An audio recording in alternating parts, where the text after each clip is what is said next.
Andhra Pradesh assembly ఎలక్షన్స్లో చరిత్రలో ఎన్నడూ లేని విధంగా కూటమి చాలా ప్రభంజనమే సృష్టించింది. ఒక సునామీ రకంగా తెప్పించింది.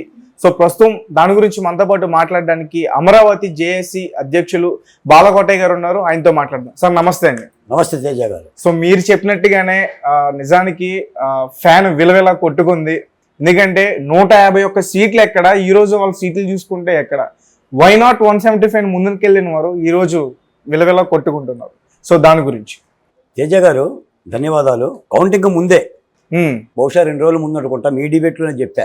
అవును, సైకిల్ కలకల, గ్లాసు కలకల, సైకిల్ ఆనందం, ఫ్యాన్ విలవెల, ఫ్యాన్ వలవల అని చెప్పేసి 3 రోజుల క్రితం మనం మాట్లాడుకున్నాం. అవును, ఆంధ్ర రాష్ట్రంలో అదేనే జరిగింది.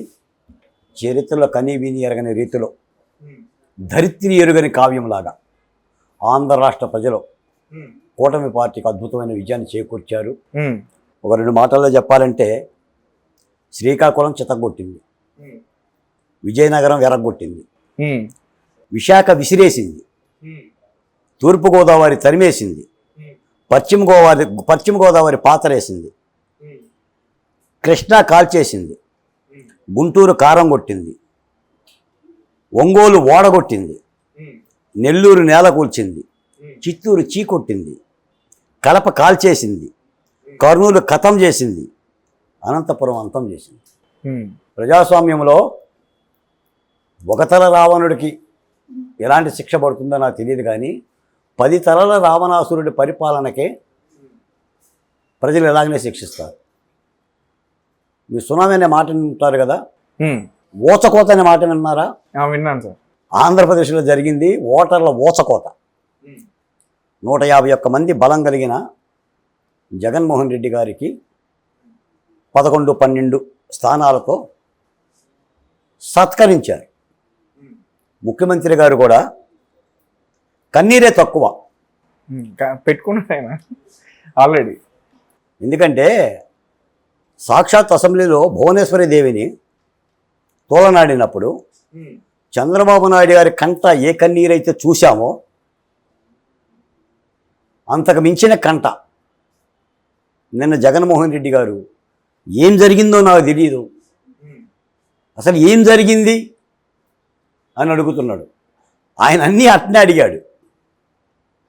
ఆంధ్రప్రదేశ్లో అమరావతి గురించి రైతులు మాట్లాడినా నాకేమీ తెలియదు అన్నాడు. వివేకానంద రెడ్డి గారి హత్య గురించి నిందితులను అరెస్ట్ చేయమన్నా, సునీతారెడ్డి జరిగినా కూడా నాకేమీ తెలియదు అన్నాడు. లేంటి నాలాంటి బహుజన కులాల నాయకుడు ఇటువంటి 2 కండువాలు, ఆకుపచ్చని కండువా, ఈ బ్లూ కండువా వేసుకొని దళితుల మీద జరుగుతున్న రాష్ట్రీయకాల గురించి మాట్లాడినా నాకేమీ తెలియదు అన్నాడు. ఆయన అన్నాడు, ఆయన మంత్రులు అన్నారు, ఆయన అధికార ప్రతినిధులు అన్నారు. అందుకని ఒక అద్భుతమైన చరమాంకం. నేను ఈ సన్నివేశంలో వైసీపీ పార్టీని తిట్టడానికో జగన్మోహన్ రెడ్డి గారి మీద ఆరోపణలు చేయడానికైతే నేనైతే సిద్ధంగా లేదు. ప్రజాస్వామ్యం ఇచ్చిన తీర్పుని, ప్రజలు ఇచ్చిన తీర్పుని ఎవరైనా శిరసావహించాలి. నాకు తెలిసి ఇదే హైదరాబాద్లో నేను ఎప్పుడు డిబేట్లకు వచ్చినా, టీవీ ఛానల్లో మాట్లాడినా చాలామంది అనేవాళ్ళు సేవ్ ఆంధ్రప్రదేశ్ కాదు బాలకోటయ్య, స్లేవ్ ఆంధ్రప్రదేశ్ అని చెప్పి అనేవాళ్ళు. మీరు బానిసలు. జగన్మోహన్ రెడ్డి గారి దగ్గర ఎస్సీలు, ఎస్టీలు, బీసీలు ఆయన ఇస్తున్న డబ్బులకి బానిసల్లాగా పడి ఉన్నారు. మీలో చైతన్యం లేదు అని చెప్పేసి అన్నారు. ఆంధ్ర రాష్ట్ర ప్రజలు చైతన్యం చేసి చూపించారు. నాడు కూడా నేను చెప్పాను, కర్ణాటకలో మార్పు మొదలైంది, అది తెలంగాణలోకి ఎంటర్ అయింది, తెలంగాణ నుంచి ఆంధ్రప్రదేశ్లోకి ఎంటర్ అవుతుంది, ఆంధ్రదేశంలో బేభత్సం వస్తుంది అని చెప్పేసి. ఆ బేభత్స కారణంలో ఒక అద్భుతమైన విజయాన్ని సాధించాం. చంద్రబాబు నాయుడు గారి 40 ఏళ్ల రాజకీయ చరిష్మాలో అద్భుతమైన గిఫ్ట్, ప్రజాస్వామ్య ఓటర్లు ఇచ్చిన ఒక అద్భుతమైన గిఫ్ట్ ఇచ్చారు. దాదాపుగా పవన్ కళ్యాణ్ గారు పోటీ చేసిన 21 స్థానాలకు 21 స్థానాలు. గత ఎన్నికల్లో ఆయన గెలవలేదు, గెలిచిన ఒక్క సీటు కూడా లాగేసుకున్నారు. అలాంటి వ్యక్తి 21కి 21 గెలిచి క్లీన్ స్వీప్ చేశారంటే నిజానికి చాలా. ఇక్కడ పవన్ కళ్యాణ్ గారి గురించి ఒక ప్రత్యేకంగా చెప్పొచ్చండి.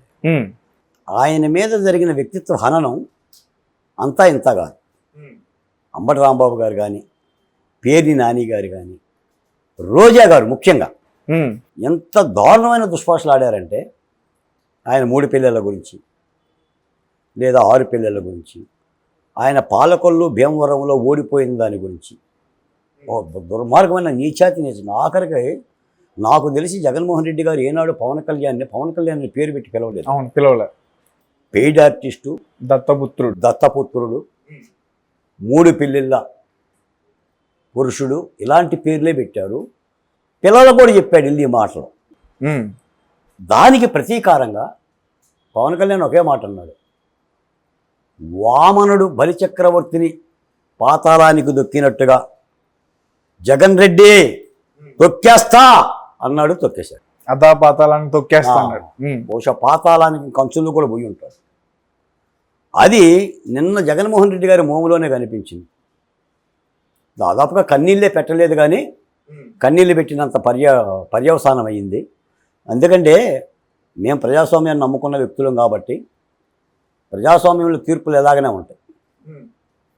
మనం గెలిచామని చెప్పి వెర్రవీగితే, మనకేదో బలం ఇచ్చారని చెప్పేసి నెత్తిన 2 కొమ్ములు ఉన్నాయని చెప్పేసి అని ఎవరిన బొడితే వాడిని బొడుద్దాం పోట్ల గిత్తలాగా అని చెప్పేసి అంటే ఆ 2 కొమ్ములు ఓడబీగుతారు. అందుకని ఆంధ్రప్రదేశ్లో వచ్చిన ఈ విజయం, అది రాజధాని అమరావతి మహిళల విజయం, విశాఖ ఉక్కు కార్మికుల పోరాట విజయం, అంగన్వాడీ టీచర్ల విజయం, ఆశా వర్కర్ల విజయం, భవన నిర్మాణ కార్మికుల విజయం, గుత్తేదారుల విజయం, ఆఖరికి సమస్త కులాలు, సమస్త సమ్మేళనాలు ఒక అరచివేతకి, ఒక అరాచకానికి వ్యతిరేకంగా ఇచ్చిన తీర్పుగా నేను భావిస్తున్నాను. ఈ విజయాన్ని కూడా మా డాక్టర్ సుధాకర్ దగ్గర నుంచి డ్రైవర్ సుబ్రహ్మణ్యం, అబ్దుల్ సలాం, వజీరా, నంద్యాల నాగమ్మ, పులివెందుల మహాలక్ష్మి, అంగన్వాడీ నౌకానమ్మ, 10 ఏళ్ల అమర్నాథ్, మా చెరలో చనిపోయిన పీకకోసి చంపిన చంద్రయ్య, వీళ్ళ యొక్క ఆత్మలకి అంకితం ఇవ్వాలి. ఇదొక అరాచక పరిపాలనకు సంబంధించిన ప్రజలు ఇచ్చిన తీర్పు. పాపిష్టి ప్రభుత్వాలనే, ఫాసిస్టు ప్రభుత్వాలనే ప్రజలు క్షమించరండి అనేది చరిత్ర మరోసారి రుజువు చేసింది. ఈ సందర్భంగా ఆంధ్రులు ఈ రోజున దేశవ్యాప్తంగా ఈ తీర్పు పట్ల తెలుగు యొక్క గడ్డ యొక్క బిడ్డ చైతన్యాన్ని కూడా కీర్తిస్తున్న సందర్భం ఉంది. ఇక రాష్ట్రానికి మంచి జరుగుతుందని భావిస్తున్నాం. మీకు ముందే చెప్పాను నేను, శిశిరం పోయే కాలం వచ్చింది, అంటే ఆకులు రాలే కాలం వచ్చింది, వసంతం పూసే కాలం వచ్చిందని కూడా మీకు ఎన్నో చెప్పాను. నేను ఎంతసేపు మాట్లాడినా దీని గురించి మాట్లాడగలను. నెర్రలిచ్చిన నేలలో వాన చినుకు పడ్డట్టు, మోడువారిన చెట్టుకి చిగురించినట్టు ప్రజాస్వామ్యం లేని ఆంధ్రప్రదేశ్లో ప్రజాస్వామ్యం పుష్పించింది, వికసించింది. కాబట్టి అమరావతి అజేయంగా నిలబడుతుంది, రాజధాని నిలబడుతుంది, ఆత్మగౌరవం నిలబడుతుంది, లేదా ప్రజాస్వామ్యం వర్ధిల్లుతుంది. ఈ విజయాన్ని సర్వదా అందరూ కూడా దీన్ని హర్షించాలి. కాబట్టి ఈ సందర్భంగా రాజకీయ పార్టీలతో పాటు ఆయా సామాజిక కులాలకి, ఓటర్లకు ముఖ్యంగా మీకు మెజార్టీలు కూడా గమనించారో లేదో, చాలా అద్భుతమైన మెజార్టీలు. అవును, ప్రతి ప్లేస్లో కూడా ఎవరు ఊహించిన 80,000, 90,000, 91,000 ఏ లొకేషన్ అయితే అవమానపరిచారో ఆ లొకేష్ అదే మంగళగిరిలో నిలబెట్టి, పట్టుబట్టి నిలబెట్టి 90,000 పైసలకు మెజార్టీ. ఏ తాటికొండ అమరావతిలో వైసీపీ గెలిచిందో రాజధాని ఉన్న నియోజకవర్గంలోనే గెలిపించుకోలేకపోయా వారకోటయ్య అని చెప్పేసి పరాచకాలు ఆడారు. అదే తాటికొండలో అద్భుతమైన విజయం. ఎక్కడా దగ్గర ఎంపీలు అయితే లక్షలు, 3 లక్షలు, 4 లక్షలు, ఒక అద్భుతమైన విజయం. అంటే ఓటర్ల మొత్తం కూడా ఒక సైడ్గా వచ్చేసేసి జగన్మోహన్ రెడ్డి గారికి వ్యతిరేకంగానే ఓటేశారు. నేను ఒక్క మాటలో చెప్పాలంటే ఆంధ్రప్రదేశ్లో మార్పు వచ్చింది అని అనటం కంటే జగన్మోహన్ రెడ్డి గారిని శిక్షించారు ఓటర్లు అని అనటం మంచిది. రైట్. అయితే మరి మీరు ముందే ఊహించారా ఇంత కూటమికి ఇంత జనం ఈ రకంగా ఓట్లేస్తారు, ఇంత ఘన విజయంతో గెలిపిస్తారని ఊహించారా మీరు? మీటి పెట్టుబడి చెప్పాను కదా నేను, తేజ గారు. ఇప్పుడు రైతుకు వర్షం ఎప్పుడు వస్తుందో చెప్పనక్కర్లా. ఆకాశంలో వర్షగుడు ఉంటుంది, అంటే ఇంద్రధనుసు. ఆ ఇంద్రధనుసుని బట్టి రైతు చెప్తారు. అలా నేను కూటమి అధికారంలోకి వస్తుందని చెప్పేసి ముందే చెప్పాను. కాకపోతే ఇంత బీభత్సంగా వస్తుందని చెప్పేసి అంచనా వేయలేకపోవచ్చు. నాకు తెలిసి టోటల్గా ఆల్ సర్వే సంస్థలు, ఆల్ సెఫాలజిస్టులు అందరూ కూడా మూలన పడ్డారు, ఫెయిల్యూర్ అయ్యారు అంచనాల్లో. ఒక్క కేకేనే హీరో అయ్యాడు. ఆరా మస్తాను కాస్త పోరా మస్తాను అయిపోయాడు. కాబట్టి కేంద్ర ఎన్నికల్లో కూడా, కేంద్రంలో ఉన్న ఎన్నికల్లో కూడా సెఫాలజిస్టులు కానీ సర్వే సంస్థలు కానీ ఎంతైతే ఊహించాలి అటు కాంగ్రెస్ పార్టీకి కూడా. నాకు తెలిసింది ఒక మాట ఏంటంటే, అక్కడ కేంద్రంలో మోడీ గారికేమో దేశవ్యాప్తంగా ఓటర్లు హెచ్చరిక చేశారు, జాగ్రత్త మోడీ అని. ఆంధ్రప్రదేశ్లోనేమో చావగొట్టి చెవులు మూశారు. Right sir. అలాగే ఇప్పుడు చంద్రబాబు నాయుడు గారు గతంలో చూసాము, ఎన్డీఏలో నుంచి బయటకు వచ్చేసిన తర్వాత చాలా రకరకాలుగా ఆయన్ని విమర్శించారు. దాని తర్వాత ఎన్డీఏలోకి వెళ్ళినప్పుడు కూడా విమర్శించారు. అయితే ఇప్పుడు ఆయన వైపు డైరెక్ట్గా మోదీ గారు చూసినట్టు మనం ఈరోజు చూస్తాం. ఎందుకంటే ఈయన గెలుచుకున్న 15 ఎంపీ సీట్లు కూడా చాలా కీలకం, చాలా కీలలు పోషిస్తున్నారని చెప్పేసి అంటున్నారు. సో ఇప్పుడు ఆయనకి ఇండియా కూటమి దగ్గర నుంచి కూడా చాలా కాల్స్ వస్తున్నాయి, అలాగే ఎన్డీఏ నుంచి కూడా చాలా కాల్స్ వస్తున్నాయి. ఇప్పుడు ఆయన ఎటువైపు ఉంటారో ఏంటి అనేది చాలా మంది కూడా ఆసక్తికరంగా ఎదురు చూస్తున్నారు. దాని గురించి చంద్రబాబు నాయుడు గారికి ఆంధ్రప్రదేశ్ ఓటర్లో 2 వరాలు ఇచ్చారు. ఒకటేమో ఆంధ్రప్రదేశ్లో ముఖ్యమంత్రి వరం, 2 కేంద్రంలో 4వ పెద్ద పార్టీగా వరం. ఇప్పుడు కేంద్ర ప్రభుత్వంలో ఎన్డీఏలో చంద్రబాబు నాయుడు గారికి కీలక పాత్ర. అవును, నిజానికి ఒక విధంగా చెప్పాలంటే చంద్రబాబు నాయుడు గారు, నవీన్ పట్నాయక్, ఇంకా ఇతర ఒక 2-3 రాష్ట్రాల నాయకులు కనుక ఎన్డీఏలో కనుక లేకపోతే కాంగ్రెస్ పార్టీకి అధికారంలోకి వచ్చే పరిస్థితి కూడా ఉంది. దాదాపుగా నాకు తెలిసి ఒక 50-55 సీట్లు తేడా. కాబట్టి ఇప్పుడు చంద్రబాబు నాయుడు గారికి ఆంధ్రప్రదేశ్ని బాగు చేసుకోవటానికి, ఆంధ్రప్రదేశ్ని మళ్ళీ గాడిలో పెట్టుకోవడానికి మంచి వరం కేంద్రంలో దొరికింది. కేంద్ర ప్రభుత్వ సహకారంతో లేదా ప్రధానమంత్రి సహకారంతో అటు పోలవరం పూర్తి చేసుకోవడానికి కానీ, రాజధాని అమరావతికి నిధులు రాబట్టడానికి కానీ, లేదా దిగాలు పడ్డ అన్ని సంక్షేమ పథకాలను కూడా నడిపించుకోవడానికి కానీ ఒక మంచి సువర్ణ అవకాశం ఉంది. ఎందుకంటే ఒక అద్భుతమైన అక్షయ పాత్ర ఇచ్చారండి ఓటర్లు చంద్రబాబు నాయుడు గారికి. ఆయన పడ్డ ఆవేదనలకి ఇప్పుడు నిలువు కాళ్ళ మీద నిలబడి కొన్ని వందల సభలు నిర్వహించారు. 100 సభలు. 73 సంవత్సరాల వయసులో బహుశా మాలాంటి వాళ్ళమే 4-5 సభల్లో పాల్గొంటే మాకే కొంత అలసట వస్తుంది. అటువంటి వ్యక్తి చొక్కా దడిసిన మండుటెండల్లో చాలా ఉత్సాహంగా, ఉత్తేజం కలుగు చేస్తూ తన సూపర్ 6 మేనిఫెస్టో పెట్టుకొని ప్రభుత్వ లోపాలను కూడా చెడుగుడు ఆడుతూ చాలా అద్భుతంగా చేశాడు. రాజమండ్రి సెంట్రల్ జైల్లో కూడా 53 రోజులు జైల్లో ఉండి కూడా ఆఖరికి ఆయనకి సన్నీళ్ళు ఇచ్చిన, దోమలు ఉన్న, ఆయన హేళన చేసిన ఆ కేసు కూడా ఉత్తిత్తి కేసే. కేసులు కూడా నిజమైన కేసు కాదు, స్కిల్ స్కామ్ కేసు.